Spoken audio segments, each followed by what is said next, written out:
Hello সবাইকে, আজকে সকাল সকাল উঠে বাইরেটা ঝাড় দিচ্ছিলাম কারণ এই সপ্তাহে আমাদের পালা পড়েছে। তো এরপরে ঘর বাড়ি সব ঝাড় দিয়ে নিয়ে এখন একটু পড়তে বসেছিলাম। তারপরে একটা পার্সেল আসলো আমার, সেটাই নিতে নিচে গেছিলাম। তো পার্সেলটা হলো এটা, আমি মিশো থেকে একটা জামা অর্ডার করেছিলাম, সেটাই দিয়ে গেল আজকে। আমি এই ড্রেসটা অনেককেই পরতে দেখেছি কারণ এই ড্রেসটা এখন ট্রেন্ডিংয়ে চলছে, তাই আমিও ভাবলাম সামনেই জন্মদিন আসছে, তাই নিজেকে নিজেই গিফট করা যাক এটা। তো এটা হলো একটা 3 পিস। এটা দেখতে কেমন হয়েছে তোমরা একবার কমেন্ট করে জানিও। এরপর আমি এটা পরে দেখছিলাম কেমন হয়, কিন্তু টাইট হয়ে গেছিল একটু। যেহেতু ড্রেসটা একটু টাইট হয়ে গেছে তাই এখানে রিটার্ন করার জন্য ভাঁজ করে রাখছিলাম ড্রেসটা।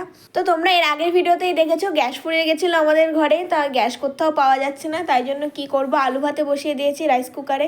এরপরে চান্দান করে এসে এখন খেতে বসেছি, আলু ভাতে দিয়ে খাচ্ছিলাম। একটুও খেতে ভালো লাগছিল না, তাও জোরের সত্ত্বে খেতে হচ্ছিল। এরপরে যাই হোক করে খেয়ে দিয়ে এখন এখানে রেডি হচ্ছিলাম ডিউটি যাওয়ার জন্য। এরপরে রেডি হয়ে বেরিয়ে পড়েছি ডিউটি যাওয়ার জন্য। বাইরে ভীষণ রোদ ছিল তাই ছাতা নিয়ে যাচ্ছিলাম আজকে। তো ভিডিওটা এই পর্যন্তই, আজকের মতো সবাইকে টাটা।